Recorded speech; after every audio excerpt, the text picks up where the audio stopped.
Баршаға сәлем достар. Бүгін 2011 жылы шыққан «Хочу как ты» киносына шолу жасаймын. Достар, менің каналымда 93.8% адам тіркелмей қарайды екен. Егер қиын болмаса, арнама жазылып кетсеңіздер екен. Одан бөлек мені қолдап комментарий жазып жүрген мына жандарға үлкен алғыс. Егер келесі видеоға жазбаңыз шыққанын қаласаңыз, осы видеоның астына шолу жайлы ойыңызды жаза кеткейсіз. Ал ендеше шолуды бастайық. Шафан далада жалғыбатта әке тұрады. 5 балаға әкенің орнына әке, шешенің орнына шеше болыр. Жылап далам кейде далаға шығыпшы. Көрсетпеймін оларға, не алым көрсетіп. Айелім 2 жыл болды кеткеніне. Хатқа барсыз, балаларға да келген жоқ, өзі де жоқ. 12 жыл болды квартира ғой, квартира тұрып отырмын. Балаларымды өкімет жаңа болады ғой, тартып алмаса екен деп сол уайып, менде сол үй жоқ, жайы жоқ деп детдомға алып кетеді ғой, бір кісілер бар. Ондайға берім келмейді балаларымды.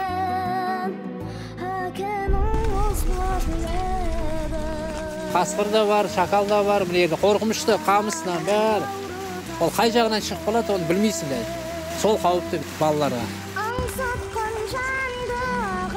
Сізден мұны үйден шық десе, не істейсіз? Қайда барасыз?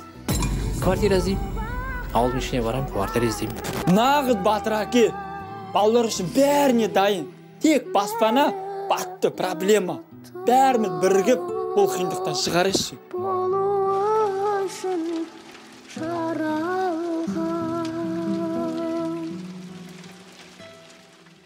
Фильмнің алғашқы кадрлары бізге Дейв атты жігітті таныстырады.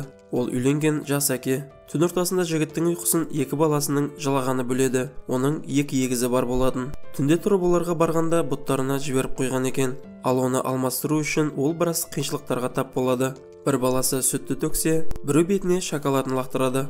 Мұндайдан соң ол 2 егізін қолына алып, астарын беріп тыныштандырады. Таңертең Дейв жұмысқа келеді. Ал жұмыс телефонына қоңырау шалған Мич атты досы еді.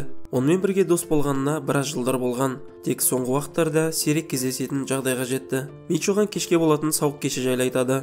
Ал Дейв мұны ұмытып кеткен болатын, бірақ сонда да есімде деп өтірік айтады. Мич болса өзі жалғыз тұратын, ал үйіне қарасақ жас баланың үйінде. Бұл кезде оның есігін біреу қағады. Есік артында оның әкесі тұр екен. Мич пен әкесінің қарым-қатынасы аса қатты жақсы емес. Әкесінің мұнда келген себебі ол 2-ші рет үйленбекші екен. Ал оның осы жолғы үйленетін әйелі Мичтің тойға келіп тілек айтқанын қалайтын көрінеді. Мич болса Дейвке барды. Оған жолай соғып жоспарлағандай футбол матчына алып кетеді.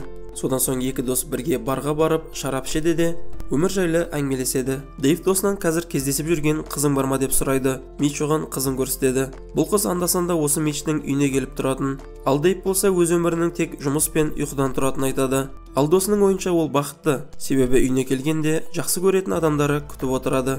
Қайтар жолда жаңағы ішкен шараптары басқа жерлерінен шығып, фонтанның жанына барып өздері фонтан жасайды. Осы кезде бір-бірімен сөйлесіп, өмірімізбен алмассақ қой деп қиялдайды. Ертесі күні Мич Дейвтің денесінде оянады. Жанына қараса, бала тамақтандырып жүрген оның әйелін көреді. Бұл жағдайға таң қалып, сомен мұнда не істеп жүрмін деп өзінен өзі сұраған соң, айнаға қараса өзінің Дейвтің денесінде екенін түсінеді. Ал Дейв Мичтің денесінде оянады. Есіктің тоқылынан оянған соң, қарсы алдында өз денесіндегі Мичті көріп түсім деп ойлайды. Кейін екеуі бұл оқиғаның орын алуы, кеше фонтанда айтқан сөздер екенін түсініп, барлығын қалпына келтіру үшін қайта сол жерге барады. Бірақ құрылысшылар бұл фонтанды жөндеуге алып кеткен екен. Амалдары таусылғанын білген екеуі, күнімізді осылай өткізе тұрайық деп келседі. Мич Дейвтің жұмысына барады. Бүгін оның маңызды кездесуі бар болатын, және осы кездесуге ол бірнеше ай дайындалған. Ол жұмысқа кешігіп келіп, артынан жиналыста сұрақтарға жауап бермей қалады. Мичтің жұмысы актер болғандықтан, Дейв ол басты рөлде сомдайтын киноға жұмыс бойынша барады. Бірақ Мичке Дейв кино жайлы толығырақ айтпаған еді. Ал негізінен бұл үлкендерге арналған фильм болып шықты. Бәрі бітті дегенде киноға тағы бір ер адам қосылады. Мич болса Дейвтің қызын балет үйірмесінен алып кетуге барады. Онда кіргенде бір қыз оған тиісіп жатыр екен. Көліктен келе жатқанда, қыздан неге оған жауап ретінде күш көрсетпедің деп сұрайды. Ал қыз болса, өзің солай айттың ғой деп айтады.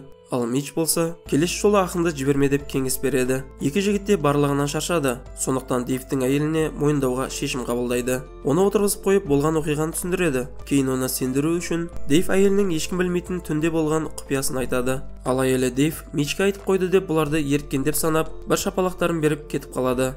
Барлығы үйіне тараған соң, Дейв Мичке хабарласып жүретін қызының келе жатқанын айтады. Ал Мич болса онымен әрең дегенде жүріп кездескенін және ештеңе білдірмеуін өтінеді. Кешкісін қызы келгенде бірден кіре сала шешініп өзінің жүкті екенін көрсетеді. Дейв болса шок болып қалады. Оған қарсылығын білдірген соң, қыз ашуланып, ендігі маған хабарласпа деп кетіп қалады. Бұл уақытта Мич ұйқыдан оянады, себебі егіздер жылап жатыр. Әйел оған бүгін сенің кезегің ғой деп балаға қарауға жібереді. Барып қалса егіздер бөлмені бастарына көтеріп жатыр. Дейвке хабарласып оларды тыныштандыруын сұрайды. Сүт беру үшін ас бөлмесіне апарғанда балалар бақылаудан шығып, соңында Мич олардың үстеріне сүтті құйып жібереді. Дейв келесі күні мекемелерге барып фонтанды табуға тырысады, бірақ ол мүмкін болмады. Ол өзінің үйіне келеді. Бірақ ол жерден жылап отырған әйелін көріп, не болғанын сұрайды. Ол оны Мич екен деп, Дейв маған мүлде көңіл бөлмейді. Ол жұмыста кезде мен өзімді жалғыз сезінемін дейді. Ал бұны Мичтің денесінде тұрып естіген Дейв өзінің жұмыс деп жүріп, қалай отбасын ұмытып кеткенін ойлайды. Кейін Дейвтің денесінде жүрген Мичке әкесі хабарласады. Әкесі Дейв пен досы Мич бойынша сөйлесу үшін кездесуге шақырады. Айтуынша баласын ол әлі де болсын жақсы көреді және үйлену тойында оны көргісі келеді. Сондықтан өткен жолы жаңа әйелім шақырды деп өтірік айтқан екен. Ол өз сезімін жеткізе алмайтын. Сосын осылай өтірік айту арқылы ұлын шақыруға тура келді дейді. Одан соң Мичті тойға келуіне көндірші деп сұрайды. Мич болса мұны іште естіп отырады. Әкесі Мичті ұнататындығын, бірақтан да көп жағдайда жас балаша шешім қабылдайтынын айтады. Мич болса іште енді жауапкершілік аламын деп шешім қабылдайды.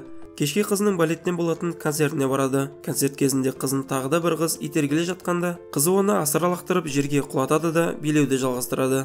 Ал осы кезде залда отырған Мич орнынан атып тұрып қуанады. Мичтің денесінде жүрген Дейв 6:30-да ұйқыдан тұрады. Бірақ өзінің жұмыс жоқтығы есіне түсіп, бақытты күйде қайта ұйқыға кетеді. Мичтің денесінде жүріп, өзінің бос уақыттары көп екендігін білген соң, күнін керемет өткізе бастайды. Ең рахаты тыныш жер тауып, еш алаңсыз кітап оқиды.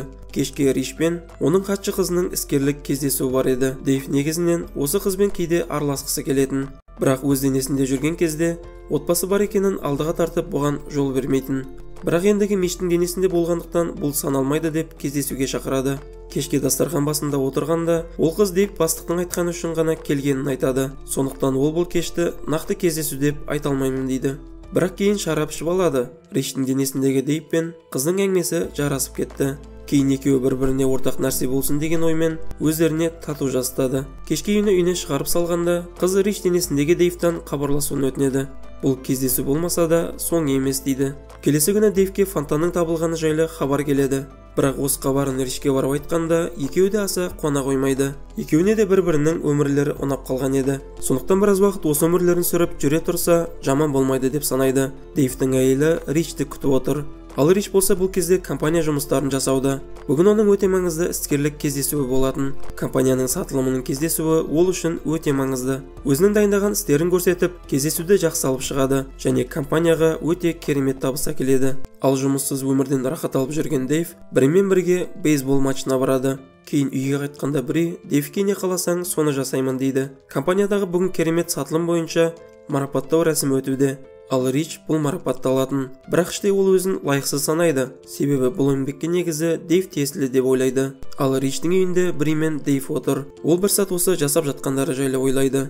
Өзінің отбасы мен балаларынан асқан бақыт жоғын есіне алып, компанияның марапаттау рәсіміне кетіп қалады. Онда барып Джейнді бірден сүйіп алғанда, Джейн өткен жолы екеуінің өмірлерінің ауысқаны жайлы айтқандарына сенеді. Ал кейін Рич пен Дейв фонтанға барады. Бірақ фонтан бұл кезде сауда орнына ауыстырылған екен. Оған қоса қырғын адам бар. Бірақ еш нәрсеге қарамай екеуі қатар тұрып, қайта осы фонтанға шаптырып тұрып, өз өмірлерімен ауысқылар келетін айтады. Жарықтар сөніп, екеуі үйлеріне қашып кетеді. Таңертең тұрса барлығы орнына келеді. Дейв отбасымен қауышса, Рич әкесімен татуласып, бірімен кездесе бастайды. Осылай көңілді нотада кино аяқталады. Бұл киноға мен 10-нан 7 деген баға беремін. Ал сіз осы шолуға қандай баға берер едіңіз? Өз ойыңызды астына жаза кеткейсіз. Ал осымен шолудың соңы. Келесі кездескенше.